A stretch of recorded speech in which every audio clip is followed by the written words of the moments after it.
2025 ഏറ്റവും മികച്ച കേരളത്തിലെ തന്നെ മികച്ച കൗൺസിലറിന്റെ പ്രവർത്തനത്തിനുള്ള അവാർഡ് എനിക്കാണ് ലഭിച്ചത്. റോഡിൽ ടാർ ഇടണമെന്നുണ്ടെങ്കിലോ ഓട പണി ചെയ്യണമെങ്കിലോ അത്തരത്തിലുള്ള ജാതിയും രാഷ്ട്രീയവും നോക്കി പ്രവർത്തിക്കുന്ന ഒരു മേഖലയിൽ നിന്നാണ് ഞാൻ തുടങ്ങിയത്. എല്ലാം നഷ്ടപ്പെട്ടതല്ലാതെ ഒന്നും തന്നെ നേടിയെടുക്കാൻ സാധിക്കാത്ത ഒരു അവസ്ഥയിലായിരുന്നു കുന്നുകുഴി. ഒരു കൗൺസിലറിനെ സംബന്ധിച്ചിടത്തോളം ജനങ്ങളുടെ മനസ്സിൽ തൊട്ട് നിന്നുകൊണ്ട് അവർക്ക് വേണ്ടി പ്രവർത്തിക്കുന്നതിന്, അതായത് ഏറ്റവും താഴെ തട്ടിൽ നിന്ന് പ്രവർത്തിക്കുന്നതിന് സാധിക്കും. താഴെ തട്ടിലുള്ളവർക്ക് അവരെ മുന്നോട്ട് കൊണ്ടുവരിക എന്ന ലക്ഷ്യത്തോടു കൂടിയാണ് ഞാൻ ഇപ്രാവശ്യം വീണ്ടും നിങ്ങളുടെ മുൻപിൽ വോട്ട് ചോദിച്ചുകൊണ്ട് നിൽക്കുന്നത്.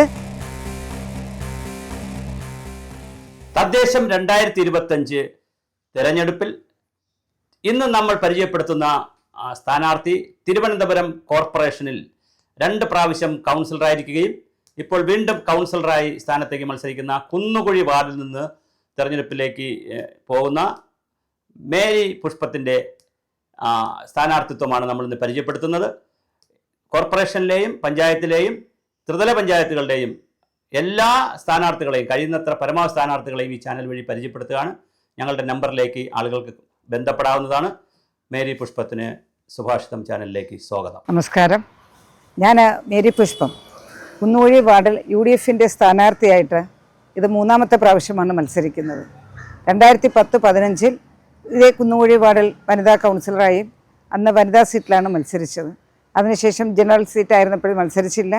ഇപ്പോൾ 2020-25 മത്സര രംഗത്തുണ്ടായിരുന്നു. ഞാൻ വിജയിച്ചു. ഇപ്പോഴും ഞാൻ കൗൺസിലറാണ്. നിലവിലെ നോട്ടിഫിക്കേഷൻ വരാത്തത് കൊണ്ട് കൗൺസിലറാണ്. അതോടൊപ്പം തന്നെ ഈ വർഷം ജനറൽ സീറ്റിലാണ് ഞാൻ മത്സരിക്കുന്നത്. ജനറൽ സീറ്റിൽ എൻ്റെ പാർട്ടി എനിക്ക് തരാൻ കാരണം 2025 ഏറ്റവും മികച്ച കേരളത്തിലെ തന്നെ മികച്ച കൗൺസിലറിൻ്റെ പ്രവർത്തനത്തിനുള്ള അവാർഡ് എനിക്കാണ് ലഭിച്ചത്. അതോടൊപ്പം ഞാൻ ഈ കൗൺസിലർ സ്ഥാനത്തേക്ക് മത്സരിക്കുന്നതിന് എന്നെ നേതാക്കന്മാർ തിരഞ്ഞെടുത്തത് പ്രവർത്തനങ്ങൾ വാർഡിൽ വിലയിരുത്തിക്കൊണ്ട് തന്നെയാണ്. നമ്മൾ ഈ കുന്നുകുഴി വാർഡിനെ സംബന്ധിച്ച് ഞാൻ 2010 വന്നപ്പോഴത്തേക്ക് റോഡ് പോലും രാഷ്ട്രീയം നോക്കിയും ജാതി നോക്കിയും പ്രവർത്തനം നടത്തിക്കൊണ്ടിരുന്ന അതായത് റോഡിൽ ടാർ ഇടണമെന്നുണ്ടെങ്കിലോ ഓട പണി ചെയ്യണമെങ്കിലോ അത്തരത്തിലുള്ള ജാതിയും രാഷ്ട്രീയവും നോക്കി പ്രവർത്തിക്കുന്ന ഒരു മേഖലയിൽ നിന്നാണ് ഞാൻ തുടങ്ങിയത്. 2010-15 കഴിഞ്ഞ് അടുത്ത ഇതിൽ ഞാൻ നിന്നില്ല. 2020 വന്നപ്പോഴത്തേക്ക് വീണ്ടും ഒരുപാട് പ്രശ്നങ്ങൾ നിറഞ്ഞ ഒരു സ്ഥലത്തേക്കാണ് വന്നത്. അതായത് ഇവിടെ നേരത്തെ ഉണ്ടായിരുന്ന ഹെൽത്ത് സെൻറ്റർ നമുക്കുണ്ടായിരുന്നു. ആ ഹെൽത്ത് സെൻറ്റർ നഷ്ടപ്പെട്ടു, അംഗനവാടി നഷ്ടപ്പെട്ടു. എല്ലാം നഷ്ടപ്പെട്ടതല്ലാതെ ഒന്നും തന്നെ നേടിയെടുക്കാൻ സാധിക്കാത്ത ഒരു അവസ്ഥയിലായിരുന്നു കുന്നുകുഴി 2020 ഞാൻ വന്നപ്പോൾ. ആ കുന്നുകുഴിയെ ഇന്ന് ഞാൻ മാറ്റിയെടുത്തത് അവിടെ തിരിച്ച് ഹെൽത്ത് വെൽനസ് സെൻറ്റർ തിരിച്ച് ഞാൻ കൊണ്ടുവന്നു. അതിൽ ഒരു ലാസ്റ്റ് ഒന്ന് ഇലക്ട്രിഫിക്കേഷൻ്റെ കാര്യം മാത്രമേ ഇനി നടക്കേണ്ടതുള്ളൂ. അപ്പോൾ ഈ ഹോസ്പിറ്റലാക്കി നേരത്തെ ഉണ്ടായിരുന്ന ഹെൽത്ത് സെൻറ്റർ അവിടെ ഡോക്ടർ മാസത്തിൽ 1 പ്രാവശ്യമാണ് വരുന്നതെങ്കിൽ ഇപ്പോൾ എല്ലാ ദിവസവും ഉച്ചയ്ക്ക് 1 മണി മുതൽ വൈകുന്നേരം 7 മണി വരെ ഒരു ഡോക്ടറിൻ്റെയും നഴ്സിൻ്റെയും ഫാർമസിസ്റ്റിൻ്റെയും സേവനം വരത്തക്ക രീതിയിൽ ഹെൽത്ത് വെൽനസ് സെൻറ്റർ സ്ഥാപിച്ചെടുക്കുന്നതിന് എനിക്ക് സാധിച്ചു. അതോടൊപ്പം ഈ നമ്മുടെ കുന്നുകുഴി വാർഡിൽ ആകെ സ്വന്തമായിട്ട് ഒരു അംഗനവാടി ഉണ്ടായിരുന്നത് ബാട്ടൺ ഹിൽ പ്രദേശത്താണ്. ആ അംഗനവാടിയും പൊളിച്ച് പണിത് അത് കളഞ്ഞുകൊണ്ടാണ് മേയർ ഭവനം പണിയാനായിട്ട് നോക്കിയത്. അന്ന് കഴിഞ്ഞ എനിക്ക് മുൻപേ ഉണ്ടായിരുന്ന കൗൺസിലറാണ് ഇത്തരത്തിൽ അന്ന് അത് ചെയ്തത്. ആ കൗൺസിലർ ചെയ്തപ്പോൾ ആ പ്രവൃത്തി നാട്ടുകാരെല്ലാവരും കൂടെ ഇറങ്ങി അവിടെ നിന്നുകൊണ്ട് അവരെ പ്രതിഷേധം പ്രകടിപ്പിക്കുകയും എൻ്റെ നേതൃത്വത്തിൽ അവരെ പണി നിർത്തിവെപ്പിക്കാനായിട്ട് ശ്രമിക്കുകയും അതനുസരിച്ച് പണി നിർത്തിവെച്ചു. പിന്നെ ആ ഒരു പ്രോജക്റ്റ് മാറിപ്പോകുന്നതിന് 3 വർഷം എടുത്തു. അതുകൊണ്ടാണ് ഇപ്പോൾ ഹെൽത്ത് വെൽനസ് സെൻറ്റർ കൊണ്ട്, അല്ലെങ്കിൽ കുറച്ചുകൂടെ നേരത്തെ നമുക്ക് ജനങ്ങൾക്ക് ഹെൽത്ത് സെൻറ്റർ കൊടുക്കാനായിട്ട് സാധിക്കുമായിരുന്നു. അപ്പോൾ അന്ന് ഒരു മേയർ ഭവനം ഉണ്ടായിരുന്ന ജനങ്ങൾക്ക്, എല്ലാ ജനങ്ങൾക്കും, ഒരാൾക്ക് മാത്രമല്ല എല്ലാവർക്കും പെട്ടെന്ന് ഉപകാരപ്രദമായിരുന്ന ഒരു ഹെൽത്ത് സെൻറ്റർ നഷ്ടപ്പെടുത്തിക്കൊണ്ടാണ്, അതും അംഗനവാടി നഷ്ടപ്പെടുത്തിക്കൊണ്ടാണ് അവിടെ മേയർ ഭവനം കൊണ്ടുവരാൻ ശ്രമിച്ചത്. ആ സ്ഥലത്ത് തിരിച്ച് അവർക്ക് എന്താണോ നഷ്ടപ്പെട്ടത് അവരുടെ ആ പ്രൗഢി 10 മടങ്ങ് അവരുടെ ആഗ്രഹത്തിനനുസരിച്ച് അവരുടെ തൊട്ടടുത്ത് മുൻപേ ഏത് കാര്യത്തിനും അവർക്ക് എത്തിപ്പെടുത്തക്ക വിധത്തിൽ അവർക്ക് കൊണ്ടുവന്ന് കൊടുക്കാനായിട്ട് എനിക്ക് സാധിച്ചു. ഹെൽത്ത് സെൻറ്ററും അതോടൊപ്പം തന്നെ അംഗനവാടിയുടെ പണിയും നടക്കുന്നുണ്ട്. പിന്നെ ഞാൻ കഴിഞ്ഞ പ്രാവശ്യം മത്സരിച്ചപ്പോഴത്തേക്കാണ് ഇലക്ഷന് വോട്ട് ചോദിക്കാൻ പോയപ്പോൾ അവിടുത്തെ യുവജനങ്ങളുടെ ആവശ്യമായിരുന്നു. നമ്മുടെ കുന്നൂഴി വാർഡിൽ ഒരുപാട് യുവജനങ്ങളുണ്ട്. അത് സ്പോർട്സ് പരമായിട്ടൊക്കെ അവർ ഫുട്ബോളും ക്രിക്കറ്റും ഒക്കെ മറ്റു സ്ഥലങ്ങളിൽ പോയാണ് കളിക്കുന്നത്. അപ്പോൾ അതുകൊണ്ട് തീർച്ചയായിട്ടും ഞാൻ പഴയ ഒരു ഹാൻഡ്ബോൾ സ്റ്റേറ്റാണ്. എൻ്റെ കൈ ഒടിഞ്ഞത് കൊണ്ട് മാത്രമാണ് നിർത്തിപ്പോയത്, സ്പോർട്സിൽ നിന്ന് മാറിപ്പോകേണ്ടി വന്നത്. പക്ഷേ എനിക്ക് എൻ്റെ മനസ്സിനുള്ളിൽ ആ ഒരു ആഗ്രഹമുണ്ട്. അതുവഴി നമ്മുടെ നാട്ടിൽ ഒരുപാട് കുട്ടികൾ ഡെവലപ്മെൻറ്റ്സ് ഉണ്ടാകണം. അതുകൊണ്ട് തന്നെ കുട്ടികൾ ആദ്യം പറഞ്ഞു ഞങ്ങൾക്കൊരു സ്റ്റേഡിയം വേണം, ചേച്ചിക്ക് അത് ചെയ്തു തരാൻ പറ്റുമോ എന്ന് എന്നോട് ചോദിച്ചു.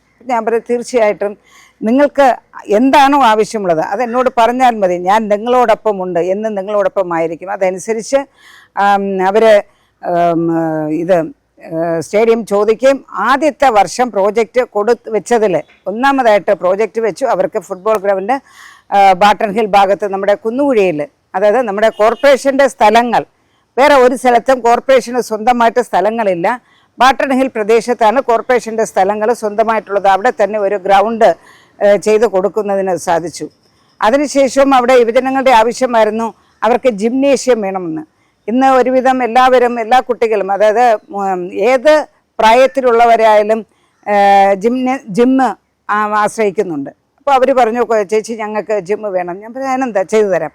അപ്പോൾ ഇപ്പോൾ അതിൻ്റെ ബിൽഡിങ് കെട്ടി അവിടെ റെഡിയാക്കിയിട്ടുണ്ട്. നിങ്ങൾക്ക് ആർക്ക് വേണമെങ്കിലും പോയി കാണാനായിട്ട് സാധിക്കും. ജിംനേഷ്യത്തിനുള്ള ബിൽഡിങ് കെട്ടിയിട്ടുണ്ട്. 10 ലക്ഷം രൂപ ഈ വർഷം അതിൻ്റെ എക്യുപ്മെൻറ്റ്സ് വാങ്ങുന്നതിനും വെച്ചിട്ടുണ്ട്. അതിൻ്റെ പ്രൊസീജിയർ നടന്നു വരുന്നു. ഇത് തുടങ്ങി നമ്മുടെ സിറ്റി സ്കൂളിനെ സംബന്ധിച്ച് നോക്കുകയാണെങ്കിൽ നമ്മുടെ സിറ്റി സ്കൂള് PMGയിലാണ് ഇരിക്കുന്നത്.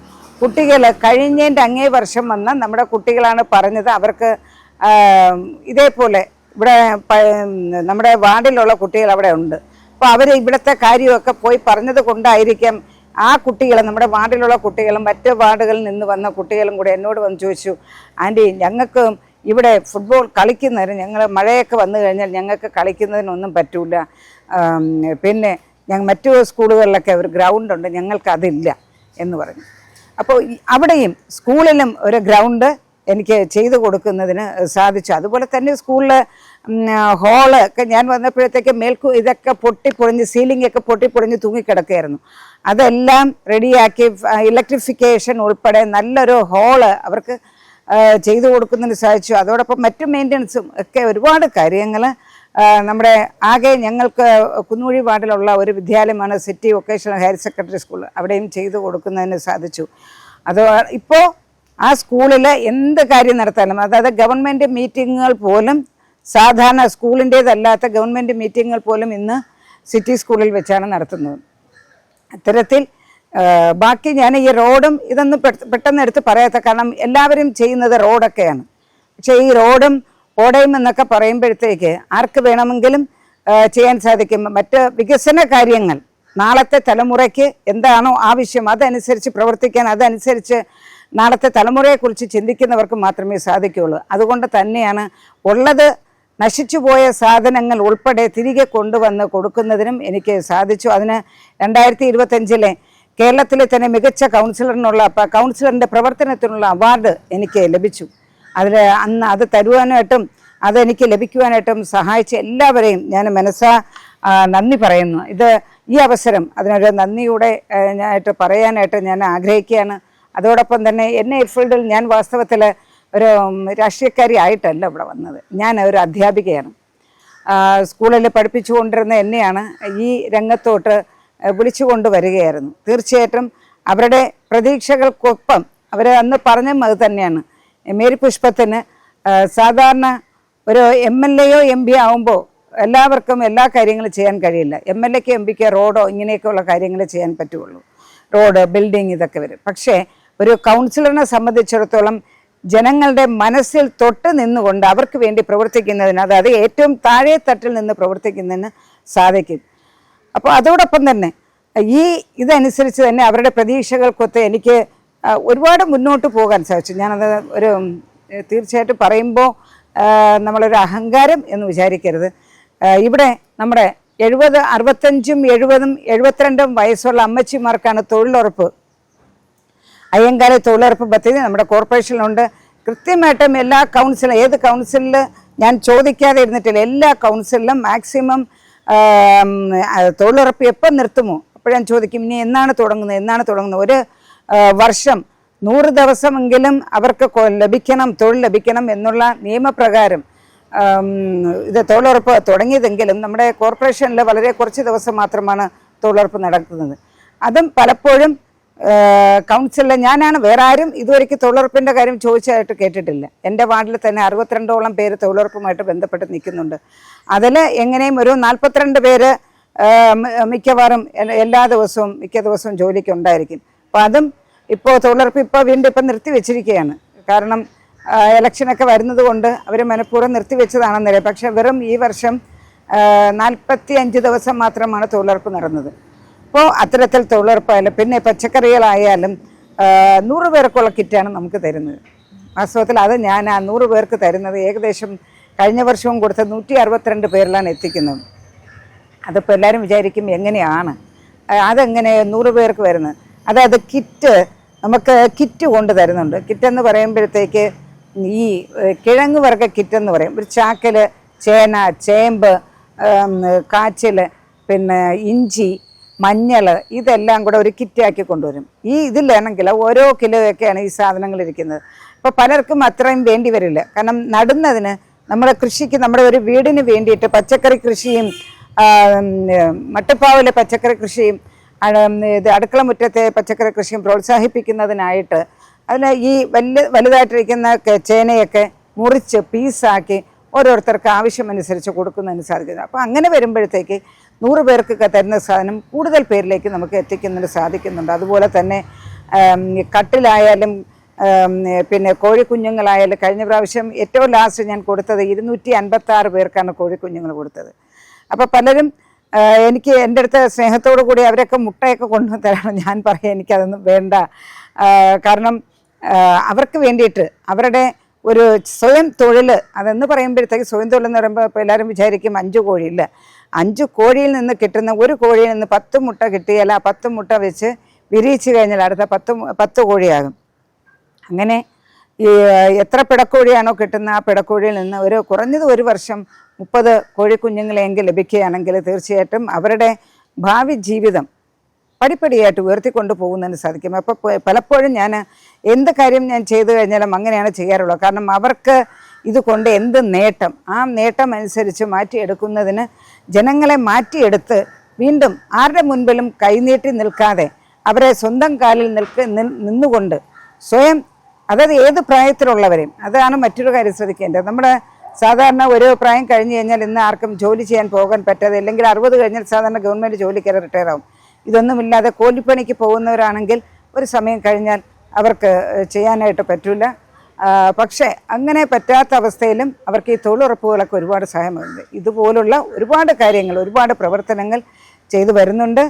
അതുകൊണ്ട് തന്നെ തീർച്ചയായിട്ടും വീണ്ടും നിങ്ങളുടെ പ്രതീക്ഷയ്ക്കൊത്ത് അവിടെ ഒരു കല്യാണ മണ്ഡപം, നമ്മുടെ കുന്നുകുഴി വാർഡിൽ ഏറ്റവും പാവപ്പെട്ടവർക്ക് ഒരു കല്യാണ മണ്ഡപം, അതോടൊപ്പം നമ്മുടെ കുട്ടികൾക്ക് ഒരു സ്വിമ്മിംഗ് പൂൾ, 4 വയസ്സ് വരെയുള്ള 10 വയസ്സ് വരെയുള്ള കുട്ടികൾക്ക് ഒരു സ്വിമ്മിംഗ് പൂളും പണിയുക എന്നുള്ളത് എൻ്റെ ഒരു പ്രതീക്ഷയാണ്. നമ്മുടെ ഏറ്റവും താഴെത്തട്ടിലുള്ളവർക്ക് അവരെ മുന്നോട്ട് കൊണ്ടുവരിക എന്ന ലക്ഷ്യത്തോടു കൂടിയാണ് ഞാൻ ഇപ്രാവശ്യം വീണ്ടും നിങ്ങളുടെ മുൻപിൽ വോട്ട് ചോദിച്ചുകൊണ്ട് നിൽക്കുന്നത്. അപ്പോൾ നിങ്ങളുടെ എല്ലാവരുടെയും അനുഗ്രഹവും പ്രാർത്ഥനയും എല്ലാം എനിക്കുണ്ടാകണം എന്ന് അഭ്യർത്ഥിച്ചുകൊണ്ട് നിർത്തുന്നു.